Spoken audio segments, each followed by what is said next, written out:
bloque 2, vamos a terminarlo, ¿vale? Estamos con el bloque 2 y vamos a ir al último tema, que es un aula en mi casa. Y así terminamos los dos primeros bloques, con el tema 4. Tema 4, que nos habla un poco de la importancia de los ordenadores en la actualidad, de que es una herramienta fundamental en nuestras vidas, de que nos permite muchas posibilidades a la hora de trabajar, a la hora de hacer tareas, también a nivel lúdico, a nivel de información, de compartirla, de encontrarla directamente, de comunicarnos con otras personas, etc. Y bueno, este es el menú del tema, ¿vale?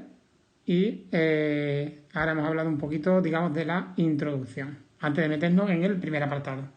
Nos metemos en el primer apartado, que no es otro que ofimática. Ofimática, que hace referencia a aquellos trabajos que se realizan normalmente relacionados con la oficina, con lo que se suele trabajar en una oficina, pero de manera informática, ¿vale? De ahí viene el término ofimática. Hay algunos conjuntos de programas informáticos que engloban este tipo de programas ofimáticos. Estos conjuntos de programas, el más conocido de todos quizás sea el Microsoft Office, ¿vale? Yo creo que ese es el más conocido de todos.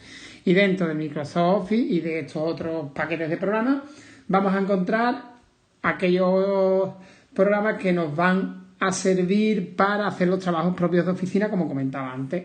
Ejemplo de ello, procesadores de texto, como pueden ser el Word, hojas de cálculo, como puede ser el Excel, ¿vale? O presentaciones, o para hacer presentaciones, como puede ser el PowerPoint. Y bueno, procesadores de texto que no son otra cosa que software con multifuncionalidades para redactar texto. Redactar, cuando hablamos de redactar, hacemos referencia a que nos va a permitir crear, editar, modificar, hacer todos los procesos que necesitemos con un documento, utilizando texto, utilizando imágenes, utilizando gráficos, lo que queramos, ¿vale? No es más allá de lo que conocemos y de lo que hemos usado multitud de veces con el Word principalmente, ¿vale? En este apartado nos habla de los tipos de procesadores de texto que tenemos y en concreto nos habla de algunos de ellos.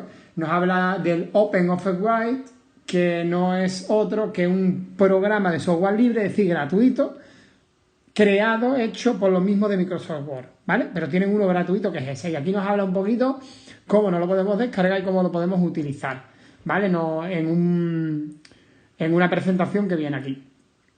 Tampoco creo yo que esto tenga mucho recorrido y que tenga que darle mayor importancia. Pero bueno, no lo leemos y por lo menos quedarnos con las cositas principales que yo creo que prácticamente conocemos, ¿vale? Que un procesador de texto nos sirve para editar texto y hacer todo lo que hemos comentado antes con respecto a un documento. Ahora vamos a hablar de las hojas de cálculo. Unas hojas de cálculo que no es otra cosa que un documento que permite operar con datos, normalmente numéricos, dispuestos en forma de tablas. Es decir, las hojas de cálculo que conocemos y que utilizamos habitualmente, como la de Excel principalmente, que es la más conocida, aunque aquí nos habla mucho de la hoja de cálculo de Google, que además es gratuita y tenemos un vídeo, pero que tampoco le daría yo mayor importancia porque prácticamente es muy similar a la de Excel, ¿vale? Y estas hojas de cálculo pues nos van a permitir, entre otras cosas, como comentábamos, trabajar con datos que los podemos registrar aquí, realizar gráficas y también trabajar con porcentaje que nos habla en este mismo apartado un poquito más adelante, ¿vale? Y que vamos a tratar de recordar un poco cómo se trabajaba con ellos, ¿vale? Lo vimos en un tema de matemáticas, de los últimos que vimos, pero vamos ahora a recordarlo un poquito también y vamos a ello. Un porcentaje se halla calculando, multiplicando el porcentaje por la cantidad y luego dividiendo entre 100. Es decir, tenemos una cantidad, la multiplicamos por el porcentaje que le queremos quitar y lo dividimos entre 100. Un ejemplo. Si queremos hallar el 20% de 500, vamos a coger los 500, los multiplicamos por 20 y lo dividimos entre 100. Total, 100 euritos. Esos 100 euros es el descuento, esos son el 20% de descuento.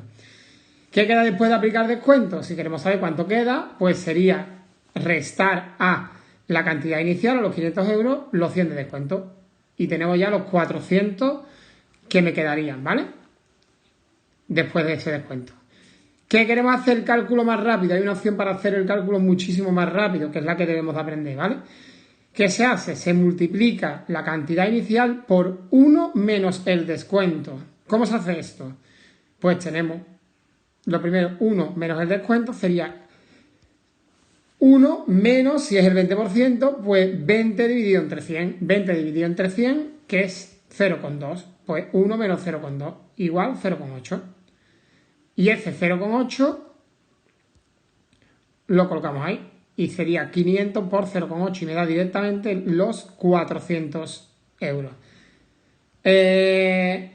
Vamos a ver un poquito cómo se hace esto, ¿vale? Vamos a explicarlo. Por ejemplo, si tenemos, en vez del 20%, vamos a aplicar el 60%, ¿qué es lo que haríamos? 1 menos el 60 dividido entre 100.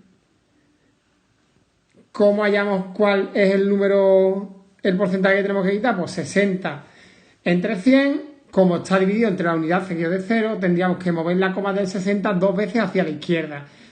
También podemos coger y quitar el último 0 y 6 entre 10 sería una vez mover la coma hacia la izquierda. Al final me va a quedar 1 menos 0,6. 1 menos 0,6 que es igual a 0,4. Y este 0,4 es el que vamos a multiplicar por 500. 500 por 0,4 igual a 200 euritos en este caso, ¿vale? Y bueno, vamos con otro ejemplo para que quede esto más clarito. A ver, imaginamos que ahora tenemos 600 euros y le queremos quitar un 5%, ¿vale? Solo un 5. ¿Cómo lo hacemos? Pues 600 por 1 menos el descuento. Descuento, que sería en este caso un 5%, 5 dividido entre 100. Aquí no hay 0 que podamos quitar arriba y abajo, pero como es la unidad seguida de 2 ceros, entre lo que está dividido el 5 habría que mover la coma dos veces, dos lugares. Quedaría aquí la coma, quedaría 0,05. Ese es el descuento. 1 menos el descuento, que sería 1 menos 0,05. El resultado sería 0,95 el descuento. Por lo tanto, tendría que multiplicar 600 euros que tenía por 0,95 y el resultado sería 570 euros. Y de esta forma siempre obtengo el resultado, digamos, que voy a pagar, la cantidad que voy a pagar, quitando el descuento. No obtengo cuánto voy a descontar, sino cuánto voy a acabar pagando ya habiendo quitado ese porcentaje de descuento. A continuación nos viene una hoja de cálculo donde van a presentar 3 presupuestos, 3 proveedores y tenemos que hallar una serie de descuentos, de IVA y ver qué cantidad nos queda total final. Esto está interesante de que lo trabajemos y de que aprendamos cómo se hace, ¿vale? Ahí debajo viene resuelto, pero bueno, yo lo voy a explicar un poquito. Cada ejemplo viene precio base, descuento, en este caso 20%. Como ya sabemos que para hallar el 20% tendríamos que multiplicar la cantidad inicial por 1 menos el descuento. El 20%, 20 entre 100, sería 0,2. 1 menos 0,2 sería 0,8. Por lo tanto, el precio base habría que multiplicarlo por 0,8 y lo tendríamos que colocar aquí. Para hallar el IVA, 21% de IVA, pues lo mismo, la cantidad que hayamos colocado en este sitio la multiplicaremos por 21%. 21% es 21 dividido entre 100. La coma dos veces para allá sería el precio que nos da aquí por 0,21 y lo tendríamos que colocar en este otro lugar de aquí, el precio que nos da, el IVA, ¿vale? Y por último el total a pagar. El total a pagar sería sumar el precio base con el descuento más el IVA y nos quedaría el total. Eso lo tendríamos que hacer en este caso también y en este caso igual, ¿vale? Aquí viene explicado y viene resuelto todo, ¿vale? Yo creo que viene bastante bien explicado y con lo que hemos visto en el vídeo deberíais de saber cómo se hace, creo yo. Además, seguido de esto viene un vídeo de cómo hacer un presupuesto en una hoja de cálculo de Google, en la hoja similar a la de Excel, pero la de Google. Y por último, un comprueba al aprendido, ¿vale? Con una serie de preguntas sobre lo que hemos estado haciendo en este apartado. Que las podéis resolver y que, como siempre, si os equivocáis o acertáis, os lo dice en el momento. Bueno, y pasamos al apartado número 2, el ordenador como medio de comunicación. En este apartado vamos a hablar de conceptos como navegador, web, dirección IP, correo electrónico, protocolos HTTP, URL, etc. Vamos a meternos ya en el apartado 2.1, navegadores y páginas web. Dirección IP. Una dirección IP es como la forma de identificar un dispositivo, ¿vale? Es como la matrícula de un dispositivo, de un ordenador, un teléfono móvil, una tablet o una PlayStation. Cuando se conecta a Internet tiene una dirección IP y es con la que navega. Y es la forma de reconocer a ese aparato, ¿vale? A ese dispositivo. Proveedores de Internet, pues los que conocemos, los proveedores de Internet son los que nos llaman todos los días a la tarde. El de Vodafone, el de Movistar o Orange, por ejemplo. Protocolos HTTP. La comunicación en las redes se hace mediante una serie de protocolos, donde el más común es el HTTP. Y bueno, la información que aparece en esos protocolos se va a leer normalmente mediante navegadores, como por ejemplo el Chrome, el Explorer o en el caso de Apple, el Safari, que son capaces de convertir la información que aparece en esos protocolos en algo más legible. URL. Son direcciones donde se encuentran los recursos, ¿vale? Es decir, el nombre del lugar donde encontrar una web para acceder a la información que está en la red. Y por último, las páginas web, que son lugares donde se alojan documentos que contienen información de todo tipo, como vídeos, imágenes, textos, y también podemos encontrar incluso hipertextos, que son enlaces a otras web. Y estas páginas web, para llegar a ellas, lo haremos mediante URLs, como hemos dicho antes. Tendremos que poner la URL donde se aloja esta página web, porque la URL era la dirección. Igual que tenemos la dirección de una casa, tenemos la URL de una web donde se llega. Pues la pondríamos y llegaríamos a las páginas web donde hemos dicho que estarían alojados todos los documentos y la información. Por último, en este apartado 2.1 aparece un comprueba lo aprendido. Lo podéis realizar y, como siempre, si hacemos las cosas bien nos lo dirá, y si nos hemos equivocado nos dirá también cuál era la solución adecuada. Bueno, y en el 2.2 vamos a ver qué es un correo electrónico, ¿vale? Vamos a trabajar sobre los correos electrónicos. Correo electrónico, que es un servicio de mensajería que nos va a permitir enviar pues todo tipo de archivos, no solo textos, sino también imágenes y vídeos y demás. Las cuentas de correo electrónico van a tener el formato este que vemos aquí, el nombre que nosotros pongamos y arroba, y luego el nombre del proveedor, que puede ser el mail, Hotmail o Yahoo, por ejemplo, .com. Y esas son las tres empresas más conocidas. Además es gratuito, ¿vale? Normalmente estas empresas dan servicio gratuito y nos dan un espacio en un servidor donde se van a alojar todos los correos electrónicos que nosotros recibamos. ¿Cómo funciona el envío de correo electrónico? Pues ahí viene muy bien explicado este apartado, además viene una animación muy sencillita y bueno, debemos saber que los correos se almacenan, como decía, en el servidor de la empresa que nos da servicio, ¿vale? Donde nos hemos registrado. Que no hemos registrado en Gmail, pues ellos nos ponen en el servidor y normalmente nos dejan a lo mejor 5 o 10 gigas que podemos ocupar con los correos que recibamos, ¿vale? Cuando enviamos un correo, pues pasa de nuestro servidor, de nuestro almacenamiento, al de la otra persona, ¿vale? Es como una nube, digamos, por eso nosotros accedemos desde cualquier ordenador y tenemos disponibles los correos electrónicos, porque accede al disco duro, digamos, que tiene esa empresa, que es como nuestra nube, ¿vale? Y ahí se quedan alojados en ese servidor todos los correos. Y así es como se enviarían y recibirían los correos electrónicos, o también llamados email. ¿Qué problemas podemos encontrar? Pues el problema que podemos encontrar, que también en este apartado, en cuanto a los correos electrónicos, principalmente es el tema del spam, del no deseado, de los correos que nos llegan sin haberlos pedido, ¿vale? Que son en la mayoría publicidad. Y también nos pueden llegar por ahí algunos virus informáticos, y algunos correos que intentan suplantarnos la identidad, que intentan robarnos algunos datos a nivel bancario, a nivel de usuario o demás.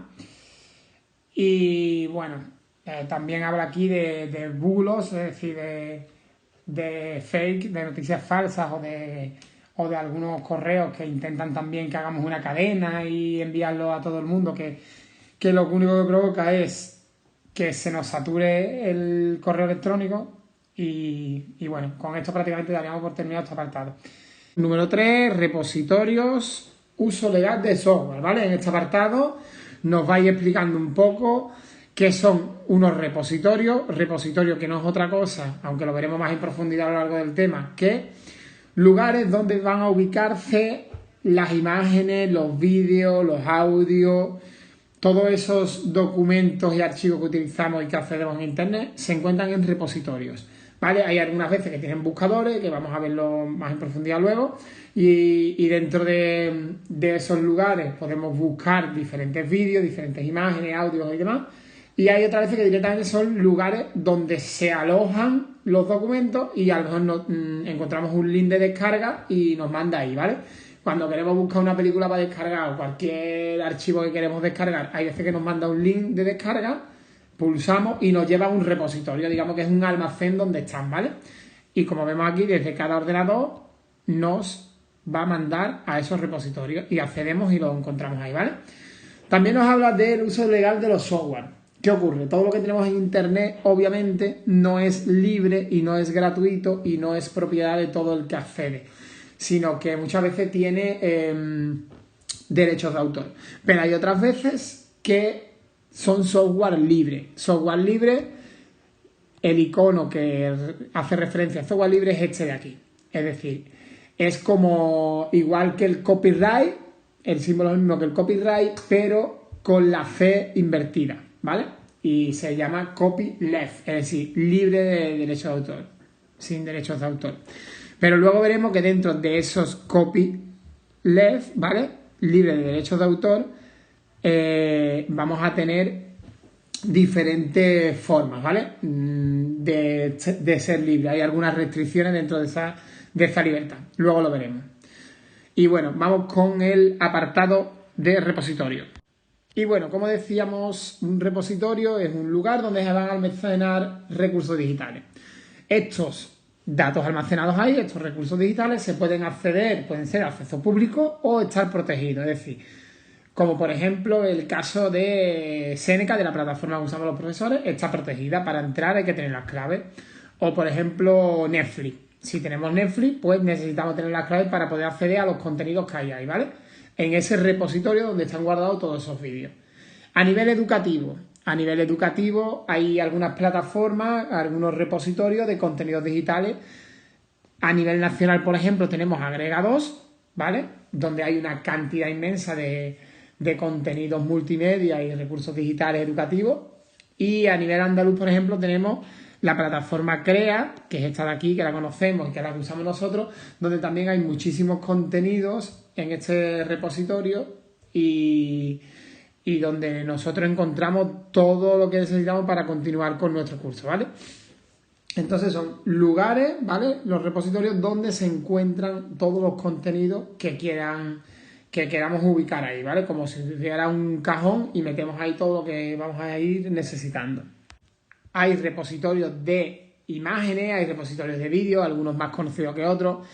Y aquí tenemos algunos ejemplos que nos vienen ahí también, como por ejemplo de imágenes tenemos estos que vienen aquí, el de Wikimedia es muy conocido y este de Pixabay también lo recomiendo mucho si tenéis que buscar en alguna ocasión imágenes, ahí encontráis imágenes de mucha calidad y son libres además, ¿vale? De software libre.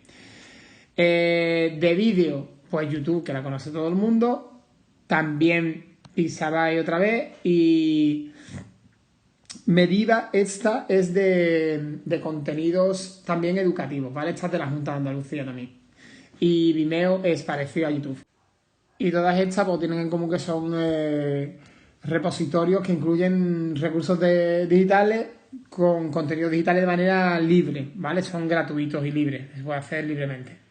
Bueno, y vamos a ver las diferencias que podemos tener entre software libre y software propietario. En primer lugar, hablar del copyright, que todos conocemos, ¿no? Ese símbolo, que bueno, cuando una persona crea una imagen, un vídeo o cualquier recurso, aparecen los derechos de autor. Los copyright que prohíben en principio la reproducción y distribución de los contenidos sin la autorización del autor, ¿no?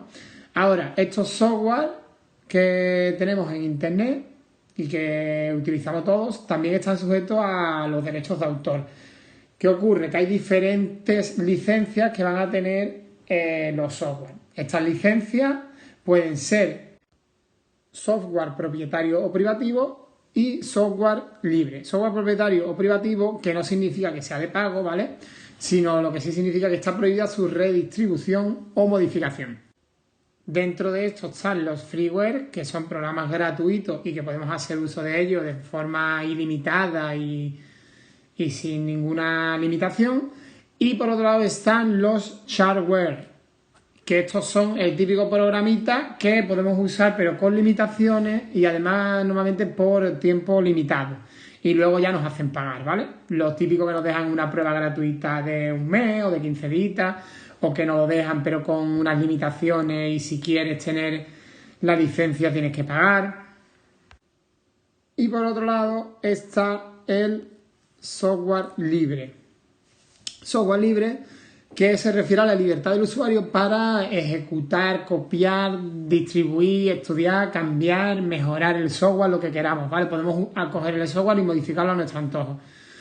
No significa que sea gratis, es libre, ¿vale? Puede ser gratis o de pago. Un ejemplo, pues el Google Chrome, el Android o la Wikipedia, que también la podemos modificar, ¿vale?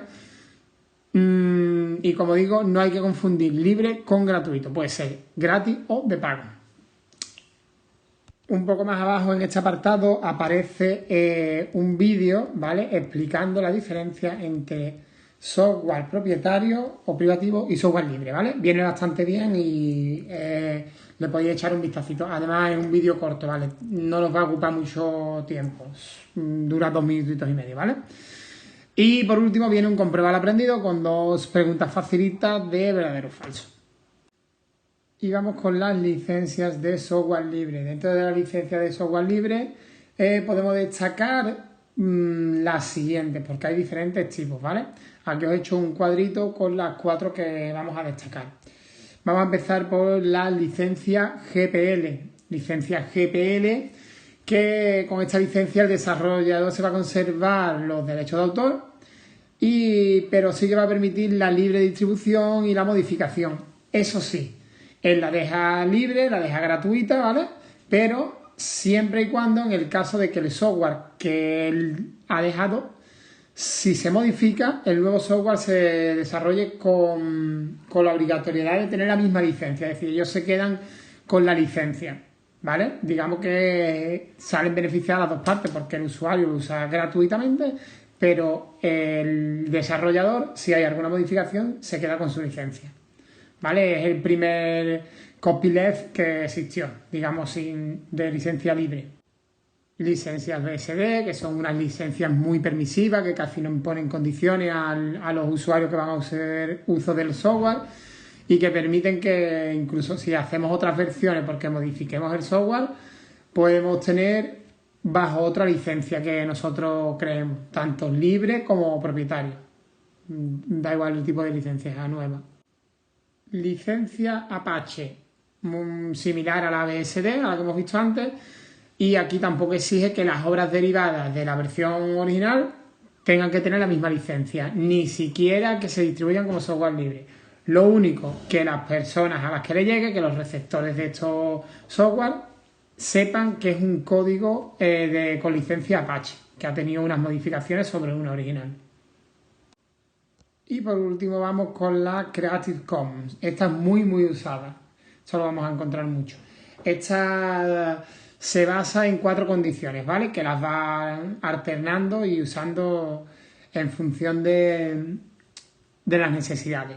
Las condiciones son, primero, si aparece este icono, significa que debemos citar siempre al autor de la obra, ¿vale? La podemos usar pero citando al autor. Si aparece este otro, que no podemos comercializar, no podemos hacer actividad económica del software que usamos, ¿vale? No se puede vender. Este de aquí significa que no se permite modificar la obra original, la tenemos que usar tal cual nos viene. Y por último, este icono de aquí que nos dice que sí que lo podemos modificar, pero que de modificarlo tiene que ser bajo la licencia original. Y partiendo de estas premisas de aquí que hemos visto, de estos 4 iconos, aparecen estas 5 opciones, ¿vale? Que son las que vamos a encontrar en los diferentes software. Bajo estas licencias de Creative Commons, que son, la primera significa que hay que citar al autor, esta es citar al autor y no podemos modificar, citar al autor, no podemos hacer cobro de ella y si modificamos hay que mantener la licencia, citar al autor y si modificamos mantener la licencia y por último citar al autor y no cobrar. Esas son las distintas opciones que aparecen derivadas de la de aquí arriba, de estos cuatro iconos, que son las limitaciones. Y bueno, al final de este apartado 3.3, que es el último apartado del punto 3, aparecen nuevamente unas preguntas de comprobar aprendido, ¿vale? De verdadero y falso. Las hacéis también y ya pasamos al punto 4. Y en el punto 4 vamos a ver las e-learning, que bueno, son un tipo de educación virtual a distancia que permite la interacción del usuario con los contenidos pues, mediante la utilización de herramientas y aplicaciones digitales. Se trata un poco de aprovechar la tecnología en el ámbito educativo, metodologías educativas que están apoyadas en el uso de tecnología y para ello pues, hace uso de plataformas educativas digitales. Las e-learning consiste en un tipo de educación virtual y a distancia a través de Internet.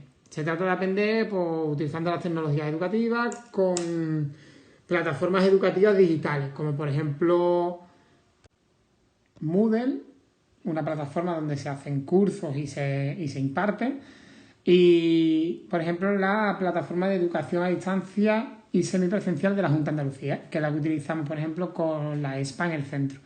Y en estas plataformas se cuelgan contenidos de todo tipo, desde vídeos, audios, textos, actividades también para que se elaboren, también se pueden crear foros para que se debatan ciertas ideas. Normalmente hay también mensajería entre el alumnado y con el profesorado, ¿vale? Lo que es un entorno educativo pero virtual, lo que es aprender como si fuera un aula pero en la red, ¿vale? Se intenta hacer parecido. Esto sería un ejemplo de e-learning. Y vamos a ver las características de las e-learning. Los contenidos están disponibles en todo momento, es decir, que se puede acceder al curso desde cualquier lugar y en cualquier momento, cuando mejor nos venga, podemos acceder un día a las 9 de la mañana o si queremos un domingo a las 6 de la tarde. La adaptación a las necesidades de los estudiantes, al contar con tanta variedad de recursos y de métodos, pues se adapta un poco a las necesidades, características y las limitaciones que cada persona tenga. Contenidos actualizados, que es algo muy importante, hacer mediante Internet, pues cualquier modificación o actualización que surja se puede realizar. Un libro de texto es más rígido. Si tenemos el libro de texto y viene escrito y está impreso ya, eso no se puede modificar. Ya tiene que andar el profesor un poco a comentarlo y a que haya a lo mejor alguna anotación. En este caso no, en este caso se modifica online y el curso queda modificado. Y también es importante la comunicación. No es lo mismo que estar presencialmente en un lugar, pero sí es verdad que hay una mensajería instantánea, unas chats, normalmente se puede hablar constantemente por medio de este tipo de aplicaciones. También hay foros para que se debata sobre algún tema. Y vamos con el último apartado, plataformas educativas online en Andalucía. En Andalucía, igual que en España, en el resto de España y del mundo, ha ido creciendo exponencialmente la oferta de formación académica a través de Internet, ¿vale? A través de plataformas de e-learning. Algunos ejemplos de los que podemos ver en Andalucía es IEDA, el Instituto de Enseñanza a Distancia de Andalucía, que es un portal educativo que nace para dar servicio a las personas adultas que quieren seguir formándose o bien para acceder al mundo laboral, para hacer uso profesional de esto, o simplemente porque quieren seguir estudiando y formándose, ¿vale? Entre otras cosas, trata de que la población andaluza, que a lo mejor por ubicación, porque viven a lo mejor en la sierra, o porque tienen alguna discapacidad, o por falta de oportunidades, no puedan acceder a un centro de estudio, pues que lo hagan a distancia. Andalucía es digital. Andalucía digital, ¿qué pretende? pues acercar a los ciudadanos y a las pequeñas empresas los servicios informáticos, los servicios de la Junta de Andalucía relativos a la sociedad de la información. Hay una amplia gama de ofertas de actividades formativas, ¿vale? De formación y todo relacionado con el uso de Internet y de las nuevas tecnologías. Y por último, IFAPA, que son las siglas de Instituto de Investigación y Formación Agraria y Pesquera. Y donde se aloja una plataforma, vamos a tener una plataforma de formación que va a ofrecer cursos para formar a las personas que están en este entorno, en este mundo laboral, ¿vale? Y que puedan tener alguna demanda de necesidad de formación. Bueno, y con esto daríamos por terminado el tema, ¿vale? Daríamos por terminado.